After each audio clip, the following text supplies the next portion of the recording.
지난 주일 말씀 혹시 기억나시나요? 실패를 딛고 일어나 승리하려면 세 가지를 해야 된다 그랬. 첫째 뭡니까? 어찌하든지 하나님의 음성을 들어야 됩니다. 둘째, 모든 역량을 한 곳에, 아주 모범생입니다.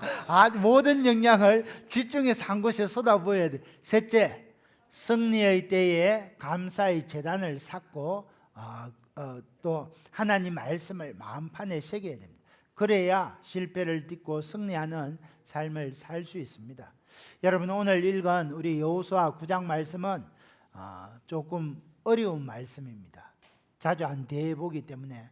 그러나 오늘 9장에 보면 여호수아와 이스라엘 장로들이 나오고 기브온 주민이 나옵니다. 그래서 이렇게 조약을 맺고 이렇게 하는 내용들인데, 여러분, 여기에서 오늘 말씀에서 중요하게 새겨 들어야 될 말씀은 14절 말씀입니다. 무리가 그들의 양식을 취하고는 어떻게 할지를 여호와께 묻지 아니하고. 이스라엘은 승리의 때에 제단을 쌓고 하나님의 음성을 듣고 말씀을 마음판에 새겨야 되는데 또다시 큰 실수를 저지릅니다. 하나님께서 여호수아와 이스라엘 백성들에게 하나님께서 약속의 땅을 주실 때 그 가나안 땅 온 주민을 다 멸하라 그랬습니다. 어떤 언약도 맺지 말고 그들을 다 진멸하라 그랬는데 가나안 땅 히위 족속 기브온 주민들과 화친을 맺고 또 이렇게 조약을 맺습니다. 이것은 기브온 주민들이 마치 가나안 사람들이 아닌 것처럼 변장하여 찾아와서 여호수아와 이스라엘 장로들을 속이고 조약을 맺었기 때문입니다. 이 조약으로 인해서 이스라엘은 또 다른 큰 위험을 떠안게 됩니다. 그러나 오늘 말씀을 다 보면 하나님께서는 이렇게 여호수아와 이스라엘 장로들이 실수했지만은 그 실수까지도 합력하여 선을 이루게 하시는 그런 모습들을 보게 됩니다. 오늘 말씀을 통해서 이스라엘의 실수가 무엇이고 실수 때문에 조약을 맺었지만 실수 가운데도 조약을 지키고자 하는 이스라엘의 신실함과 그 모든 것들을 합력하여 선을 이루어 가시는 하나님의 인도하심을 배울 수 있기를 기도합니다. 첫째, 우리는 속지 않으려면 하나님께 물어봐야 됩니다. 이스라엘이 여리고성과 아이성을 정복하자 가나안 주민들에게 두 가지 중요한 반응이 나타납니다. 오늘 1절 2절 말씀해 보면 첫 번째 반응은 가나안 족속들이 모여서 일심으로 여호수아와 이스라엘에게 맞서서 싸우려고 하는 것입니다. 요단 서쪽 산지와 평지와 레바논 및 대연안에 있는 헷 사람, 아모리 사람, 가나안 사람, 브리스 사람, 히위 사람, 여부스 사람의 모든 왕들이 모여서 아이성의 함락 소식을 듣고 이대로 이따가는 우리도 다 죽게 되겠다. 그래서 연합군을 형성해서 이스라엘과 싸우고자 그렇게 합니다. 여러분, 성경을 읽어보면 가나안 족속은 본래 7족속인데 기르가스 족속만 빼고 6족속들의 이름이 여호수아 9장 1절 2절에 다 기록되어 있습니다. 이들의 연합군을 형성하니까 이들의 병력이나 규모가 어찌나 큰지 감히 이스라엘과 비교할 수 없을 만큼 막강했습니다. 그래서 여리고와 아이성이 정복당하는 것을 보고 일심으로 모여서 이스라엘과 여호수아를 대적하자 그렇게 했습니다. 그것이 가나안 주민들의 첫 번째 반응입니다. 또 다른 반응은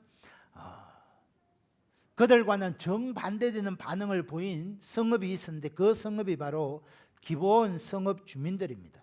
이들은 히위 족속이었습니다. 여러분, 기브온 이 족속은 작은 족속이 아니었습니다. 기브온 성읍은 아이 성보다 크고 사람들이 많고 부유한 성읍이었습니다. 이들은 가나안 연합군들에게 큰 힘이 되어줄 수 있는 그런 족속이었습니다. 그런데 이들의 생각은 가나안 6족속들과는 생각이 달랐습니다. 그래서 우리는 하나님의 군대와 대적할 수 없고 화친을 맺는 것이 살아나는 길이다 하는 것을 깨닫게 되었습니다. 그래서 기브온 주민들이 이스라엘과 화친하고자 작전 계획을 세우게 됩니다. 어떻게 합니까? 4절 5절 말씀을 보십시오. 4절 5절은 이렇게 시작합니다. 꾀를 내어 사신의 모양을 꾸미되 헤어진 전대와 헤어지고 찢어져서 기운 가죽 포도주 부대를 나귀에 싣고 그 발에는 낡아서 기운 신을 신고 낡은 옷을 입고 다 마르고 곰팡이가 난 떡을 준비하고. 그래서 기브온 주민들이 꾀를 내어서 사신의 모양을 꾸밉니다. 그런데 그 모습이 보통 사신으로 간다 그러면 이렇게 화려한 옷을 입고 화려한 대열을 정비해서 가는데 그들의 모습이 어떠합니까? 헤어진 전대와 헤어지고 찢어져 기운 가죽 포도주 부대를 나귀에 실었습니다. 발에는 기운 신을 신고 낡은 옷을 입었습니다. 다 마르고 곰팡이가 난 떡을 준비했습니다. 그 이유가 어디 있습니까? 그것은 먼 나라에서 이스라엘 당신들과 화친을 맺기 위해서 우리의 조국에서 성읍에서 떠났는데 수개월 6개월 이상이 걸려서 그렇게 먼 나라에서 우리가 찾아왔습니다. 그것을 위장하기 위함입니다.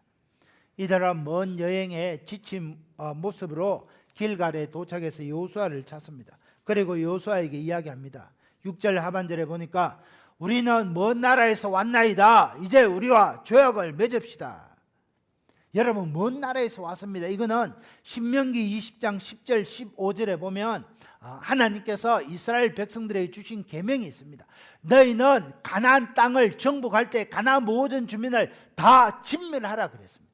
그러나 가나안에서 멀리 있는 그런 족속들이 너희가 화친을 맺기로 하면 그 화친을 받아들이고 그들에게 조공을 받아라. 그렇게 하나님께서 계명을 주셨습니다.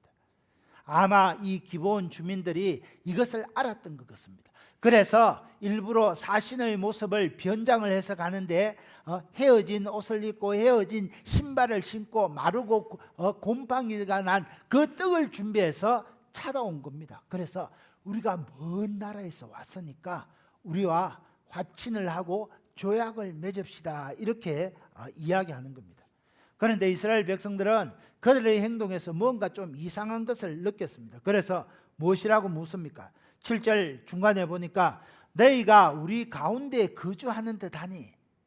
기브온 주민들이 이렇게 변장을 하고 왔는데도 이스라엘 백성들이 딱 알았습니다. 너희가 우리 가운데 거주하는 듯하니 우리가 어떻게 너희와 조약을 맺을 수 있느냐. 다시 말하면 우리가 볼 때 너희는 가나안 땅에 살고 있는 가나안 원주민 같은데, 그러면 원주민은 진멸해야 되는데 너희와 조약을 맺을 수 없다.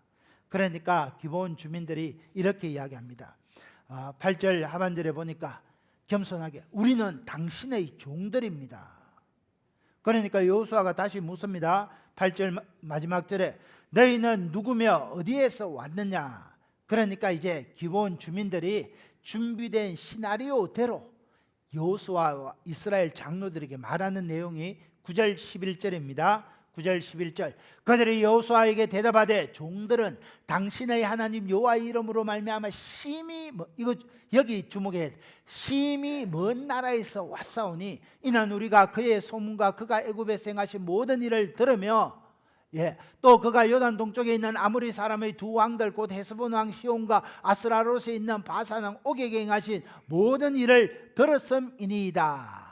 그러므로 우리 장로들과 우리나라의 모든 주민이 우리에게 말하여 이르되 너희는 여행할 양식을 손에 가지고 가서 그들을 만나서 그들에게 이르기를 우리는 당신의 종들이니 우리가 조약을 맺읍시다. 그러면서 그 이야기를 해주는 겁니다. 심히 먼 나라에서 왔다는 겁니다.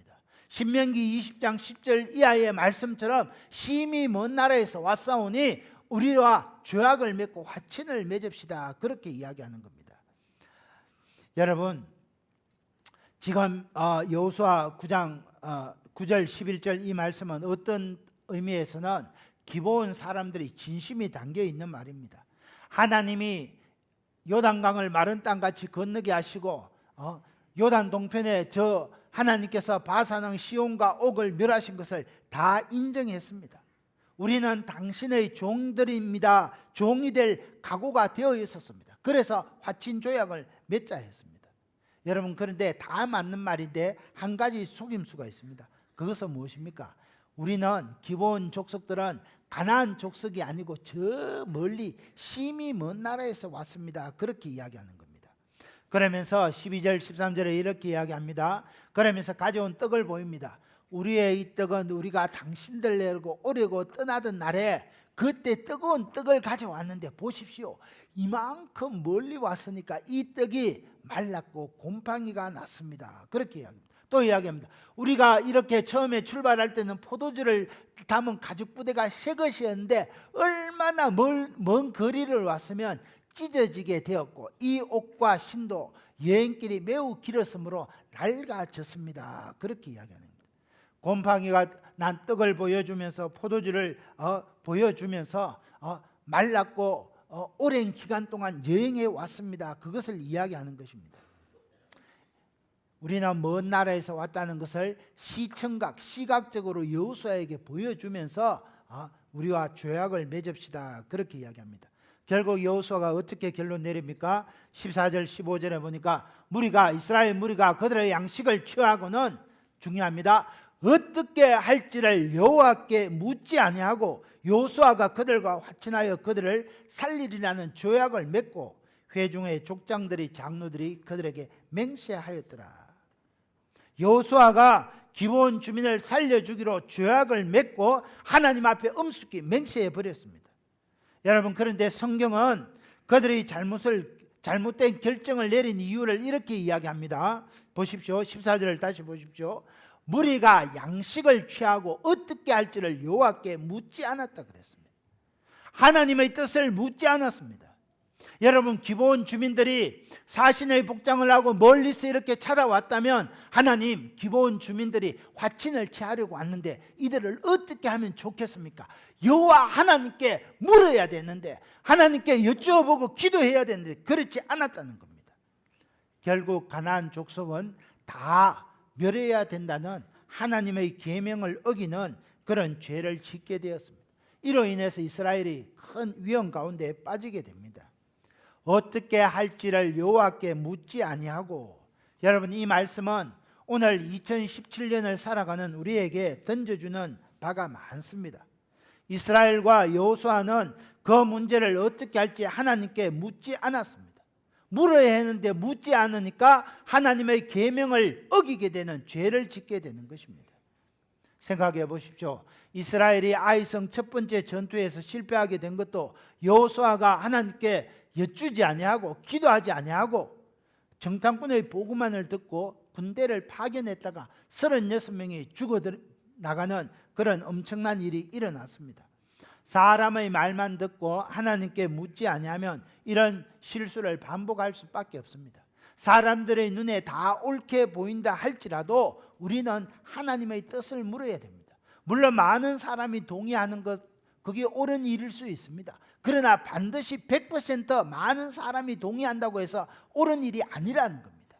인생을 살아가면서 어떤 일을 결정해야 될 때 우리는 하나님께 그 뜻을 반드시 물어봐야 됩니다. 오늘날 많은 사람들은 어려운 일이 닥치면 열심히 기도합니다. 그래서 어려운 앞에서는 열심히 기도하니까 믿음이 더 뜨거워집니다. 삶의 고난이 닥쳐왔을 때 깊이 하나님 앞에 엎드리며 묵상하며 하나님의 말씀을 붙잡습니다.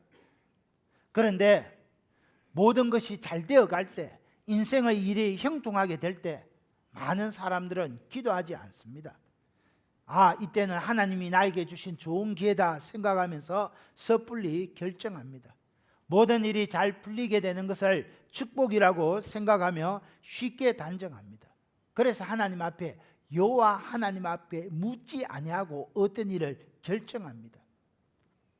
그러나 우리는 좋은 기회처럼 보일수록, 형통할수록 하나님께 묻고 여쭈어보고 살아가는 것이 성도의 올바른 자세라는 겁니다. 화려한 색으로 포장된 것일수록 함부로 삼켜서는 안 됩니다. 약초 따는 분들 이야기를 들으면 산에 가서 버섯을 깰 때 독버섯일수록 화려한 색을 낸다고 했습니다. 여러분, 우리는 악인지 그것이 선인지 분별하고 일을 행해야 됩니다. 항상 내 자신의 부족함과 무능함을 하나님 앞에 고백하고 어떤 일이 있을 때 주여 어떻게 하면 좋겠습니까? 하나님께 여쭈어보고 행하는 것이 성도의 올바른 삶의 자세라는 겁니다. 사랑하는 형제 자매 여러분, 여러분은 어떻습니까? 어떤 일을 행하기 전에 여호와 하나님 앞에 묻고 여쭤보고 일을 행해야 한다는 겁니다. 그래서 하나님께서 말씀하십니다. 주의 말씀은 내 발의 등이요 내 길의 빛이니이다. 하나님의 말씀이 내 인생의 등불이 되고 빛이 된다는 것을 고백하면서 하나님 앞에 여쭈어봐야 됩니다. 그러면 여러분이 이렇게 말할 겁니다. 아, 목사님 알겠습니다. 주의 말씀이 내 발의 등이고 내 길의 빛이니까 이제는 무슨 일을 하든지 하나님 앞에 여쭈어 보겠습니다. 그래서 새벽마다 나와서 하나님 앞에 여쭙습니다. 오늘 말씀 들었으니까 오늘 저녁에 내일 새벽에 와서 기도합니다. 그래 딱 기도하는데 우리가 딱 기도할 때 새벽에 하나님이 샥 이 땅에 구름 타고 강림하셔서 그래 아들아 딸아 내 뜻은 이것이니라 그렇게 말씀해 주시면 할렐루야 알겠습니까? 그런데 하나님이 그렇게 강림하십니까? 그렇지 않습니다. 우리가 하나님 앞에 여쭙지만은 하나님께서 우리에게 말씀해 주실 때는 그 뜻은 하나님이 이 땅에 구름 타고 강림하시는 것이 아니라 하나님의 말씀 성경을 통해서 우리에게 말씀해 주신다는 겁니다. 그래서 우리가 중요한 결정을 앞두고 하나님 앞에 여쭙는다는 것은 실상은 하나님의 말씀 성경을 열심히 묵상하는 것입니다. 왜 그렇습니까? 성경에 하나님의 진리가 다 나타나 있기 때문입니다. 성경을 묵상하다 보면 내가 산적해 있는 내 인생의 문제에 대해서 하나님께서 진리의 빛을 비추어 주십니다. 그 진리의 빛을 붙잡고 나아가면 하나님께서 합력하여 선을 이루게 해 주신다는 겁니다. 그러므로 우리는 인생을 살아가면서 어떤 문제가 생길 때마다 하나님께 여쭈는데 하나님께 여쭈는 그 해답은 신구약 성경 66권 하나님 말씀을 통해서 우리에게 주어진다는 겁니다. 그러므로 우리는 말씀을 열심히 읽고 묵상하고 그 말씀을 붙들어야 됩니다. 그래야 할 때 이 세상에 속지 아니하고 승리하는 삶을 살 수 있습니다. 오늘 우리 장영제일교회 모든 성도님들은 이런 지혜로운 인생이 되시기를 예수님의 이름으로 축원합니다. 자, 그렇다면 만약에 여쭈어보면 속지 않는데 여쭈어보지 않아서 속았다면 어떻게 해야 됩니까?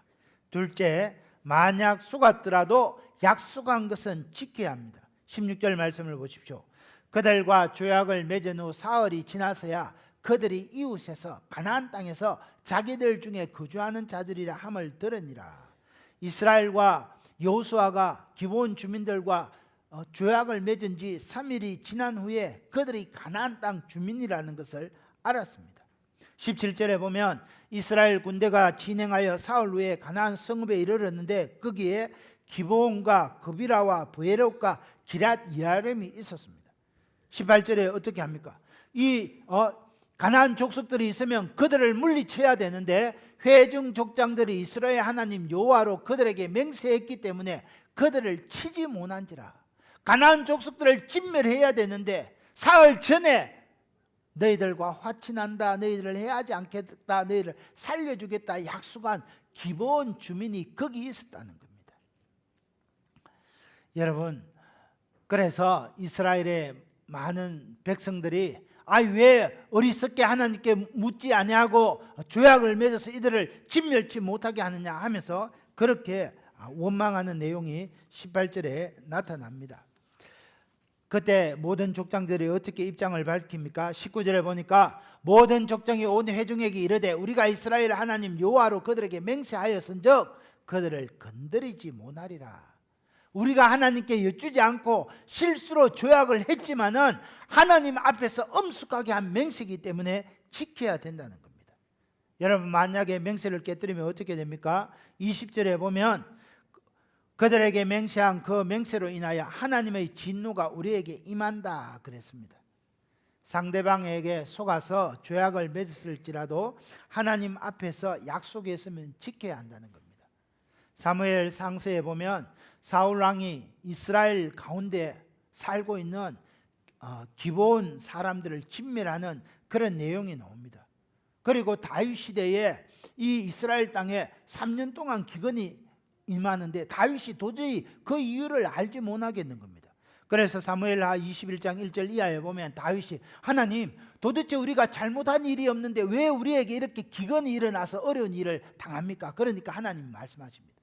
사울이 여호수아가 기브온 주민과 맺은 그 조약을 사울이 무시하고 기브온 주민을 죽였기 때문에 3년 동안 이스라엘에 기근이 난다. 하나님께서 그렇게 말씀하신 내용이 사무엘하 21장에 나옵니다. 여러분, 우리가 하나님께 묻지 않아서 우리가 실수해서 잘못된 조약이라 할지라도 여호와 하나님 앞에 엄숙히 맹세한 것은 지켜야 한다는 겁니다. 오늘 이 시대를 살아가면서 여러분, 우리가 하나님 앞에 그렇게 맹세한 그런 것들이 있으면 우리는 지켜야 됩니다. 우리가 살고 있는 이 땅의 많은 사람들은 약속을 잘 지키지 않습니다. 그래서 아침에 그 약속이 바뀌어지고 저녁에는 그 약속이 무효화되는 그런 경우가 비일비재합니다. 그러나 우리 그리스도인들은 달라야 됩니다. 하나님을 믿는 우리 성도들은 하나님 앞에 함부로 맹세하지 말아야 되지만 약속하고 맹세한 것은 반드시 지켜야 됩니다. 왜 그렇습니까? 그 약속을 지키는 일을 통해서 하나님의 영광이 드러나기 때문입니다. 우리 기독교는 약속의 종교입니다. 개인이나 국가나 약속한 것은 신실하게 지켜야 됩니다. 여러분, 물론 우리를 속이려고 작정하고 달려드는 사기꾼에게 속지 않는 경우는 아주 희박합니다. 그러나 그럴지라도 속아서 약속한 것이라면 그럴지라도 지켜야 하는 것이 성도의 바른 삶의 자세라는 겁니다. 왜 그렇습니까? 속았을지라도 약속을 지킬 때 거기에 하나님의 영광이 나타나는 겁니다. 하나님께서 내가 속아서 지키는 약속, 나에게 물질적인 손해를 입힐 수도 있습니다. 인격적인 어려움을 가질 수도 있습니다. 그러나 그 약속을 성실하게 지킬 때 하나님께서 합력하여 선을 이루게 하신다는 겁니다. 화를 변하여 복이 되도록 바꾸어 주신다는 겁니다. 그 내용이 우리가 22절 이하에 나타납니다. 그래서 비록 여호수아와 이스라엘 백성들은 기브온 주민들에게 속아서 약속을 했지만 신실하게 약속을 지킬 때 그들이 하나님을 섬기는 백성이 되게 했습니다. 세 번째, 하나님을 섬기는 백성이 되도록 만들었다는 겁니다. 22절 23절에 보니까 여호수아가 기브온 사람들을 불러서 말합니다. 너희가 어찌 우리 가운데 거주하면서 심히 먼 곳에서 왔다고 하여 우리를 속였느냐? 그러므로 너희가 저주를 받나니 대를 이어 종이 되어 다 하나님의 집을 위하여 나무를 패며 물을 깃는 자가 되리라. 여호수아는 기브온 주민들을 불러서 그들의 거짓을 밝히고 너희들은 종이 될 것이라 그렇게 선고했습니다. 그래서 기브온 주민들은 성전에서 물을 깃고 나무를 패는 그런 삶을 살게 됩니다. 그런데 이 사람들이, 기브온 주민들이 여호수아의 이 말을 듣고 하는 반응이 24절 25절에 나타납니다. 그들이 대답하여 여호수아에게 이르되 당신의 하나님 여호와께서 그의 종 모세에게 명령하사 이 땅을 다 당신들에 주고 이 땅의 모든 주민을 멸하라 하신 것이 우리에게 분명히 들리므로 당신들로 말미암아 우리의 목숨을 잃을까 싶어서 우리가 이렇게 거짓을 말하였나이다. 보소서, 이제 우리가 당신의 손에 있으니 당신의 의향에 좋고 옳은 대로 우리에게 행하소서. 우리의 목숨을 잃을까 해서 이렇게 거짓을 행했지만 이제 우리가 당신 앞에 있으니 여호수아와 이스라엘 백성 당신들 좋을 대로 행하십시오. 그렇게 이야기합니다. 여러분, 여기에 기브온 사람들의 믿음의 고백이 있습니다. 당신의 하나님 여호와께서 모세에게 명령하셔서 이 땅을 멸하라 하신 것 다 이루어질 줄 우리가 알았습니다. 그렇게 이야기하는 겁니다. 여러분, 어떻게 보면 기브온 주민들의 이 말은 여리고성의 락과 같은 그런 믿음을 가지고 있었습니다. 그래서 우리가 거짓말을 했으라도 종으로 쓰임 받을지라도 당신의 하나님이 말씀하신 그것은 그대로 이루어질 줄 믿습니다. 이렇게 이야기하는 겁니다. 여러분, 하나님께서 기브온 사람들의 이 믿음을 인정하고 그들에게 은혜를 베풀어 주셨습니다. 그래서 여러분, 본래 율법에 의하면 기브온 주민들은 가나안 주민들이기 때문에 다 멸망당해야 됩니다. 다 죽임당해야 됩니다. 그러나 하나님의 주권을 인정하고 우리가 종으로 쓰임 받을지라도, 비록 우리가 거짓으로 화친을 청했다 할지라도 하나님이 행하신 일, 전능하신 하나님을 믿습니다 하니까 하나님께서 여호수아를 통해서 그들의 생명을 살려주었습니다. 그리고 그들이 여러분 하나님의 성전에서 회막에서 물을 깃고 나무를 패는 그런 삶을 살게 되었습니다. 여러분, 이 말씀을 준비하면서 기브온 주민들이 왜 이렇게 거짓말을 했을까 그렇게 생각하다가 이 기브온 주민들과 오늘 우리가 참 많이 비슷하다는 생각을 갖게 되었습니다. 여러분, 기브온은 본래 히위 족속 가나안 사람으로서 멸망받아야 될 존재입니다. 우리도 본질상 진노의 자식입니다. 에베소서 2장 3절 4절 이하에 보면 전에는 우리도 다 그 가운데 그의 육체의 욕심을 따라 지내며 육체와 마음의 원하는 것을 행하여 다른 이들과 같이 본질상 진노의 자녀였다 그랬습니다. 기브온 주민들이 가나안 땅에 멸망당해야 될 가나안 족속인 것처럼 저와 여러분도 본질상 진노의 자녀로 지옥에 들어갈 인생이라는 겁니다. 그렇지 않습니까? 지옥에 들어갈 그런 인생들이었습니다. 과거에 내가 어떤 사람이었습니까? 내 육체의 욕심을 따라서 이기심대로 살던 그런 인생이었습니다. 본질상 진노의 자식이었고 지옥의 불쏘시개가 될 수밖에 없는 비참한 인생이었습니다. 그런데 긍휼에 풍성하신 하나님이 저와 여러분을 사랑해 주셨습니다. 독생자 예수님을 이 땅에 보내주시고 우리의 모든 죄를 용서해 주시기 위해서 십자가에서 내 대신 죽어주셨습니다. 그 예수님을 전하는 그 복음을 듣고 저와 여러분이 예수님을 믿고 하나님의 자녀가 되어 이 자리에 있게 되었다는 겁니다. 지난 주간에 빌립 전도 훈련이 시작되고 수요일에 훈련을 갔다 와서 목요일 날 우리 주공 아파트에 전도하러 갔습니다. 빌립 훈련 받고 매일 전도한다는 것이 많은 부담이 되고 이렇게 또 2시에 모여서 기도하고 나가기가 쉽지 않은데 그랬지만 나갔습니다. 여러분, 나가서 주공 아파트에 12층부터 1층까지 내려오면서 집집마다 전도지를 꽂고 하는데, 그런데 거기에 보니까 가서 봤는데 누가 왔나 하면 하나님의 교회 전도팀이 그 왔습니다. 하나님의 교회는 여러분 이단들입니다. 안상홍 정인, 하나님 어머니 가는 이단들입니다. 그 사람들이 와서 주공 아파트에 그 영혼들을 막 노략질을 하려고 하는데 우리 창녕제일교회 빌립 전도팀이 가서 막 이렇게 전도지를 붙여 전도하는 거예요. 그러니 거기에 보니까 그 아마 목사쯤 되는 것 같습니다. 생긴 표현. 그런 목사가 차를 태워서 거기에 하나님의 교회 전도팀을 거기 풀어놓은 거예요. 거기서 우리 빌립 전도팀하고 마주쳤는 거예요. 그런데 이 사람들이 아무래도 자기들이 이단이고 옳지 않다는 그런 것들이 있으니까 썩 이렇게 하되 우리가 나타나니까 어떻게 해요? 설 꽁무니를 빼더니 나중에 12주 내려오다 보니까 다 사라지고 없는 겁니다. 여러분, 이처럼 우리 삶의 현장은 영적 전투의 최전방입니다. 그때 우리가 다시 느꼈습니다. 이렇게 우리가 몸이 피곤하고 힘들지만은 이 창녕 땅, 하나님께서 우리에게 주신 이 땅 복음을 전하는 것 우리가 해야 할 일이다. 여러분, 우리가 만약에 그때 나가지 않았더라면 그 이단들이 영혼들을 노략질해 가는 겁니다. 기본 주민들이 이 전능하신 하나님을 믿고 위장하고 그들의 앞에 겸손하게 우리가 종들이 될지라도 당신이 믿는 그 하나님 우리도 믿어야 되겠습니다. 그 고백이 없더라면 그들은 다 죽어야 되는 겁니다.